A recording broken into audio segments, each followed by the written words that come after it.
नमस्कार, स्वागत है आप सभी का। मैं हूं आपका किताब वाला दोस्त लखन और आप देखना शुरू कर चुके हैं दी किताब वाला। तो आज मैं आपके लिए किताब लेकर आया हूं जिसका नाम है इकिगाई।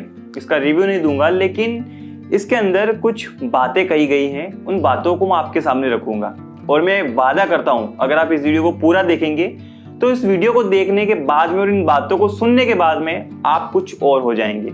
मैं कोई जादू नहीं करूंगा आपके ऊपर, मतलब आप अपने व्यक्तित्व में कुछ और निखर पाएंगे या फिर कह लीजिए कि अपने व्यक्तित्व में कुछ बदलाव पाएंगे। क्योंकि किसी ने कहा है कि जब भी आप कुछ पढ़ते हो, कुछ जानते हो, तो आप पहले जैसे नहीं रहते, पहले से कुछ बदल जाते हो। तो पहली लाइन कुछ इस तरह से कि बीमारी की सबसे बड़ी वजह होती है तनाव। जीवन में अगर तनाव है तो यूं समझ लीजिए कि आप बीमार हैं और बड़े भयानक रूप से बीमार, इसलिए जीवन में तनाव मत लीजिएगा। दूसरा, अगर आप गैस के ऊपर हाथ रखा तो 1 मिनट भी 1 घंटे जैसे लगता है, वहीं अगर आप किसी सुंदर लड़की का हाथ पकड़ बैठते हो तो 1 घंटा पल भर जैसा लगता है। यही असली सापेक्षता है। तीसरा, एक बार आपने शुरुआत की और छोटे छोटे कदम उठाए तो अपने आप ही आपकी चिंता नष्ट हो जाएगी और आप अपने गंतव्य तक पहुंच जाएंगे। चौथा, सोने से पहले और उठने के बाद किसी भी तरह की स्क्रीन, टीवी, मोबाइल इत्यादि को न देखें।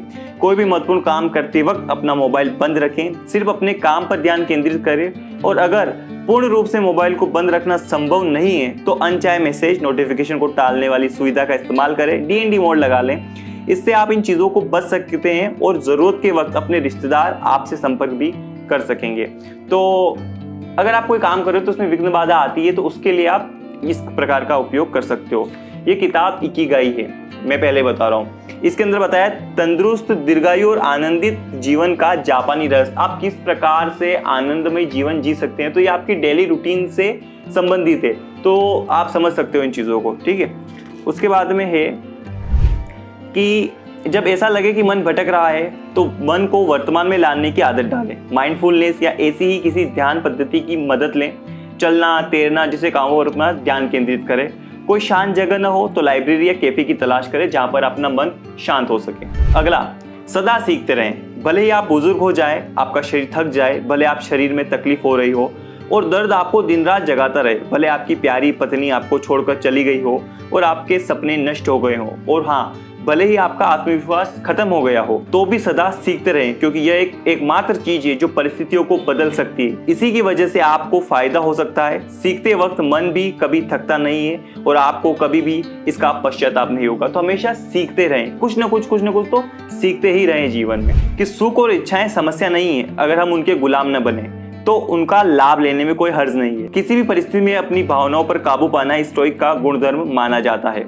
तो अपने भावनाओं पर काबू रखिए। उसके बाद में है कि समस्याओं का सामना करने की हमारी क्षमता, मतलब हमारी दृढ़ता, हम जितनी ज़्यादा दृढ़ता के साथ समस्याओं का सामना करेंगे उतनी ही जल्दी हम उनसे बाहर आएंगे और अर्थपूर्ण जीवन जी पाएंगे। इसलिए समस्याओं का सामना दृढ़तापूर्वक कीजिए।